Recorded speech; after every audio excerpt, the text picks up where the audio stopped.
బాధ్యతలు పెరిగి ఇంట్లో భర్త, భార్య ఇద్దరు ఉద్యోగాలకెళ్ళాల్సిన పరిస్థితులే.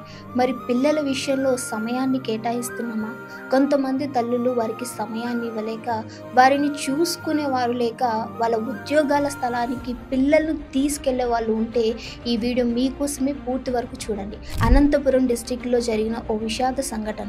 తన కుమారుడిని చూసుకునేవారు లేక, తన 18 నెలల బాలుడిని తనతో పాటు డ్యూటీకి తీసుకొని వెళ్ళి విగతజీవిగా ఇంటికి తీసుకొనొచ్చింది. సో, ఆడుకోవడానికి ఇచ్చిన బాటిల్ క్యాప్‌తో ఆ కుమారుడు ఆడుకుంటూ తనకి తెలియని ఆ పసిపిల్లాడు ఆ బాటిల్ మూతని మింగేస్తే ఊపిరాడక అక్కడే మరణించాడు. మీకు పైన వీడియో కనిపిస్తుంది చూడొచ్చు. ఈరోజు ఎంత రోదించినా ఆ కుమారుడు తిరిగి రాని లోకానికి వెళ్ళిపోయాడు.